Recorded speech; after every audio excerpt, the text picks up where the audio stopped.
Ignition sequence starts. 6, 5, 4, 3, 2, 1, 0. Liftoff. We have a liftoff.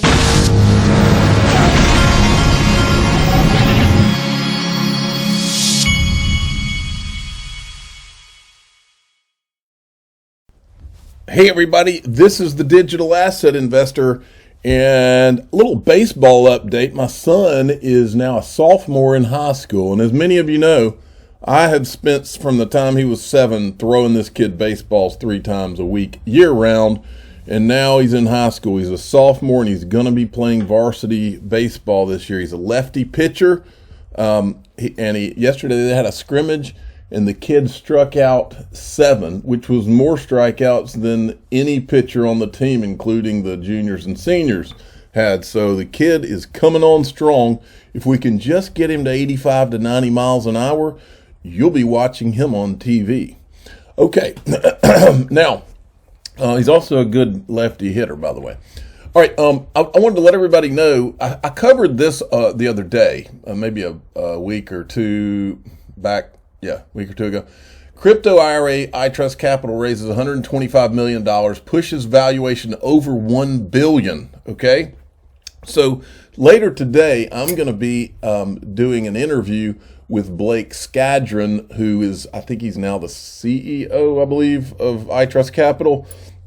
And he's going to talk to me about what the improvements that they're going to make to the platform as a result of their fundraising round. And so anybody who's got any questions, shoot me your questions. And by the way, and if you haven't done it, go to iTrustCapital.com, and they are one of my sponsors. Open an account. I've got two iTrustCapital IRAs. By the way, they just started trading for Avalanche, which is AVAX on the platform.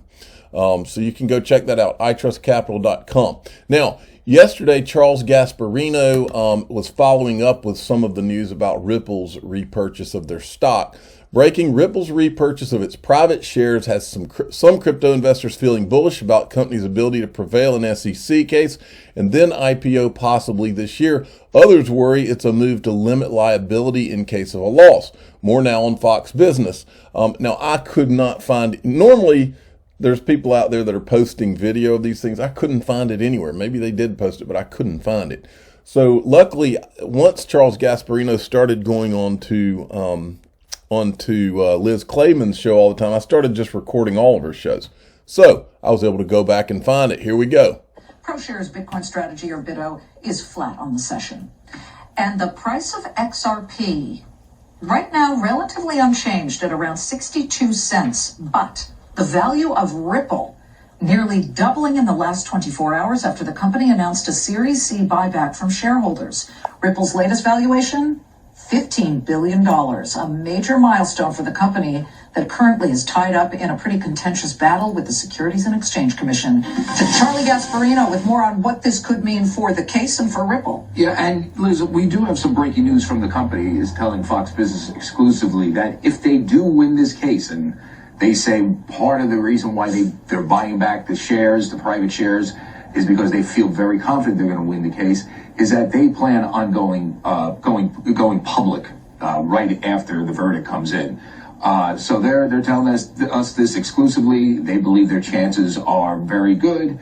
Obviously, it's they may be talking their own book here, but clearly there's a lot of tongues wagging about why they would just turn around and issue XRP, which is kind of their native currency. They say it's not related to Ripple, but the Ripple founders created the XRP, the cryptocurrency. They're selling that, and they're selling that to both pay their legal bills and presumably to buy back these shares. And, it caught the market by surprise yesterday. We were probably the only major outlet that reported this. We were first to report it yesterday. And it values the company, they say, at $15 billion, which is a good thing. But people are looking at this a lot of different ways. They're saying, oh, maybe they're buying it back to limit their liability to outside investors if they should lose the case. When we asked Ripple, they're like, no. We feel very confident. We believe we're buying it back because we're confident in our position. And guess what? As soon as we win, we're going public. Ripple does have an all-star team of lawyers everybody from Mary Jo White to Professor Grunfest. They got them. They got major firms, Devil Voice, Plimpton, you name it. They're there. They're on Ripple's side to fight the SEC case, which essentially says the XR. Wouldn't you love to be a fly on the wall when Joseph Grunfest is on the phone with Gary Gensler and all this saying, listen, you idiot, you need to get out of this thing because this is making everyone involved look like a bunch of jackasses. Because if I was Joseph Grunfest, he's one of those guys who's too seasoned, too old, and too experienced to give a you-know-what.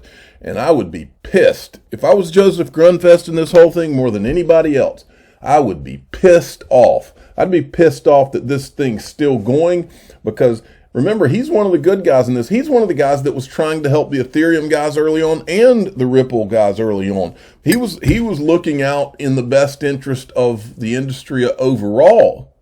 And he knows what's going on here. He's the one that wrote that letter to Jay Clayton warning him of all the things that have happened. Well, it's worse than even what Joseph Grunfest predicted. They didn't count on John Deaton. They didn't count on us.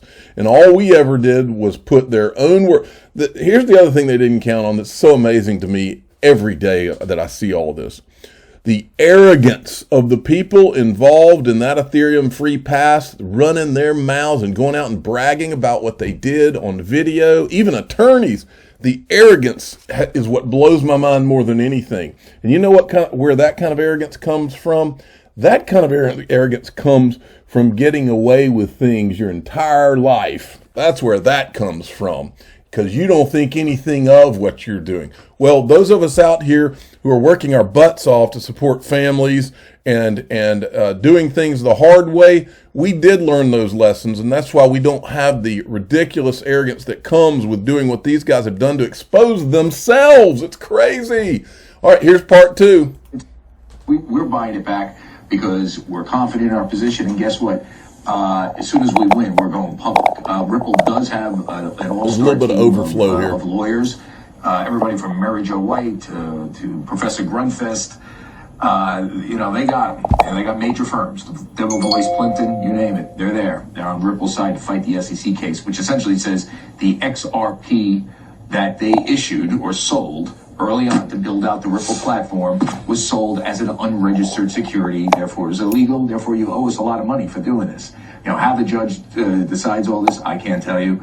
But it is an interesting thing that they went out and essentially bought all their private shares from different investors.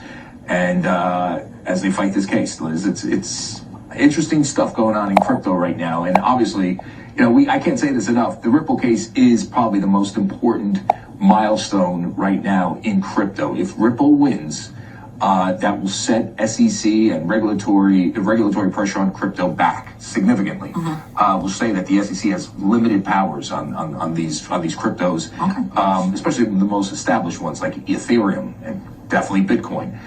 If SEC wins, all bets are off. Gary Gensler could go after Ethereum if he wants, and he's mentioned that in the past. And as you know, Ethereum is a big crypto. I don't see him going after Bitcoin. That may be like a step too far. But it opens the floodgates if the SEC wins. So that's where we are right now. Fascinating day. By the way, okay. And then Eleanor Terrett had weighed in. One of Ripple's shareholders, Tetragon, unsuccessfully sued Ripple to retrieve its 2019 $175 million Series C investment after learning of the SEC lawsuit. Ripple just bought back its original investment, and they tell me Tetragon is still an investor in the company along with the SBI Group. So they're still investors in the company. That's a big deal. Okay. John Deaton had said that he has broken 15,000 messages to Congress asking for an investigation through crypto law. This does not count international holders. Let me see if he said anything else. That's the gist of it. And I said, I'll bet you there are some ex-SEC people and some Ethereum people soiling themselves reading this. As someone told me one time, the longer this goes on, the worse it's going to get. Arrogance got them here, and I think Gary's arrogance is going to make it much worse. Because make no mistake, arrogance is the only reason you'd still be in this mess that Gary is a part of now. And think about his position. He's in a position where he has to get a win. Otherwise, his entire career looks like a joke. That's why Gary's ego's involved in this big time. You better believe it. Plus, he wants that treasury job, is my understanding. Now, then Gary is going to go after these guys here. SEC is probing crypto exchanges Voyager Digital, Gemini Trust, and crypto lender Celsius Network as a part of a wider investigation into crypto companies' interest-paying services. Ripple and the XRP community tried warning everyone. Exactly, we did. And I tell you what, I'll have a hard time feeling sorry for the Winklevoss twins in this thing, because these guys have never been supportive in any way. They haven't even listed XRP. They've never been supportive of the Ripple lawsuit, anything. So these guys they're in essence being turned on here. And John Deaton says, we are witnessing the most blatant attack on disruptive innovation by a government agency acting as a protector of the incumbent banking system. And then I wanted to remind everybody of this, okay? I was retweeting that same tweet from XRP Crypto Wolf, and I said, remember that time Rosalind Layton wrote the Forbes article and asked why the SEC threatened Coinbase on its lending product, but gave Aave, previously ETH Lend, a free pass? This was her article. I can always tell when Rosalind Layton, she's throwing out clues, and this was one of them. She says, why does Coinbase get, she says, follow the money. Why does Coinbase get a Wells notice while crypto lenders like Aave, built on the Ethereum platform, get a free pass? Okay? And so I decided I'd show you a little more just to make sure everybody knew. Aave was founded by this guy under the name of ETH Lend, one of the first lending applications that were built on the Ethereum blockchain. This is Aave's, the front of their website, folks. It's not like they're doing this in secret or anything. The liquidity protocol, 20 billion. That's not million, that is billion. 20.1 billion.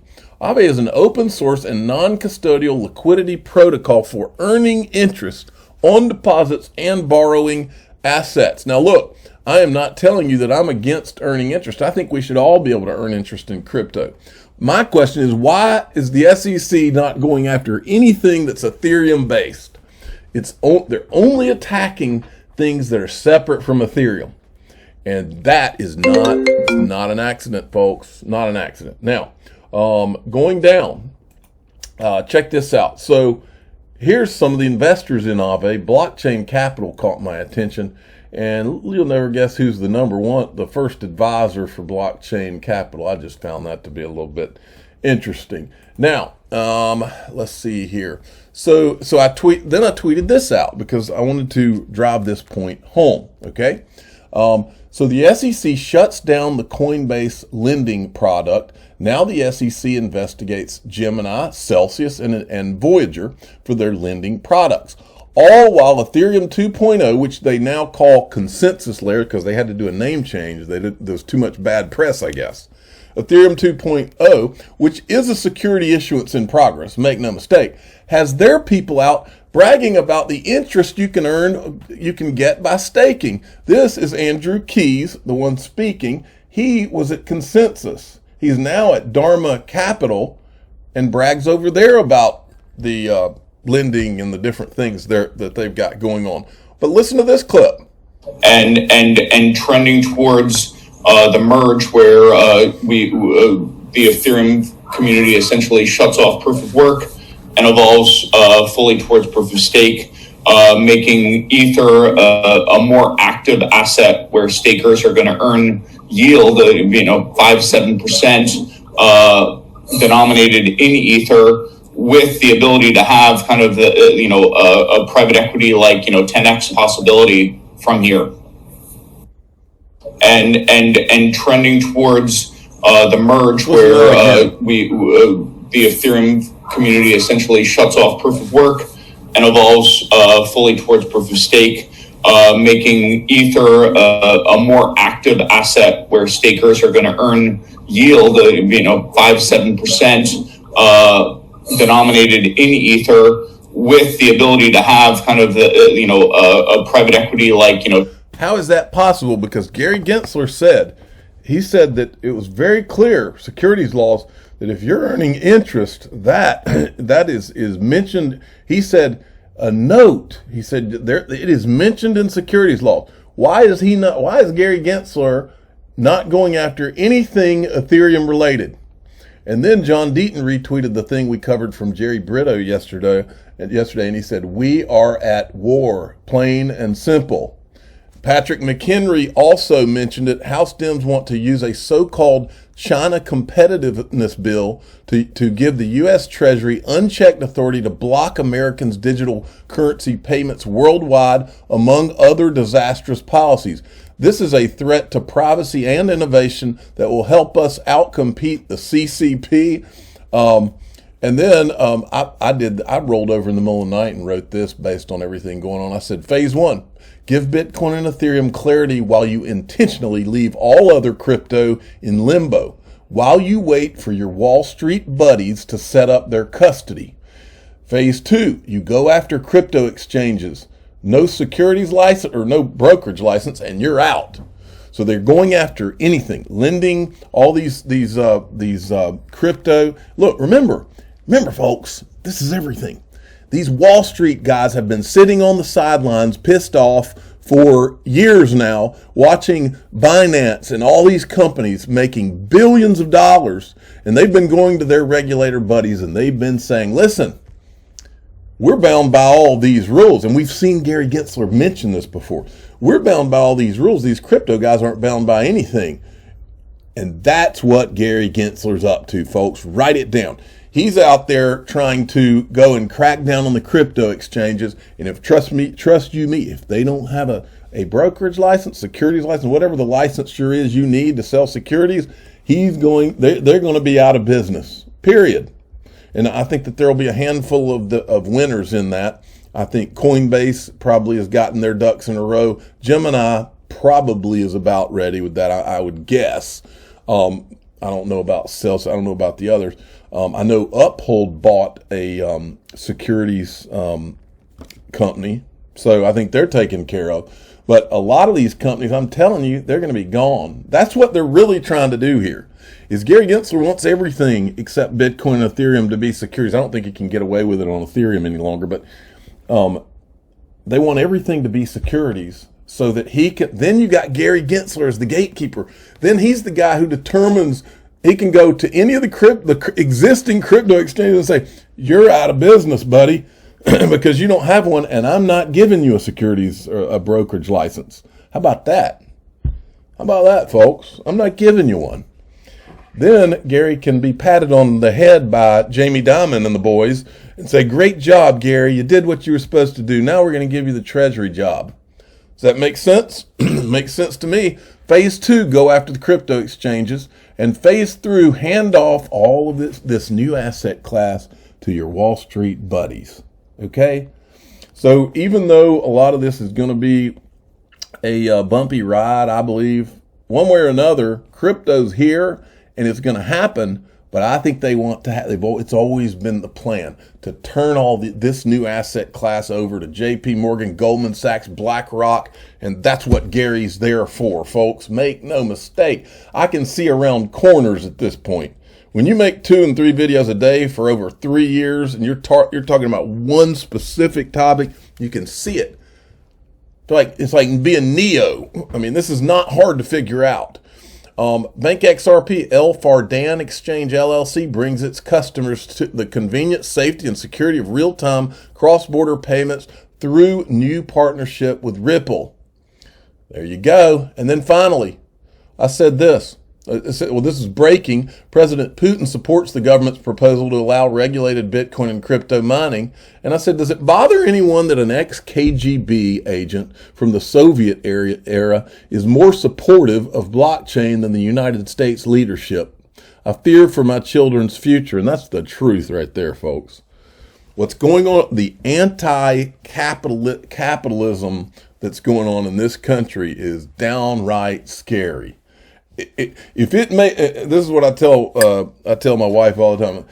It's like if you woke up and you're president of the United States, or at least people that are in power, not necessarily the president, but all of them, and you said, you know what, common sense dictates that I'm going to do X, Y, and Z. These people do the exact opposite in every case of what common sense would dictate. And I'll give you, here's our example, crypto. It's very obvious at this point to these people, crypto is important to a large percentage of the American population, a very large percentage, to the point where these people are going to get voted out of office.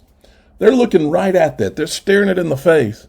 And meanwhile, they're trying to do all these tricks behind the scenes, and what they're doing. And this guy is going to take the fall for these people. That guy, I'm drawing a blank on his name. Let's go back. It's worthy of going back and finding it because he deserves it.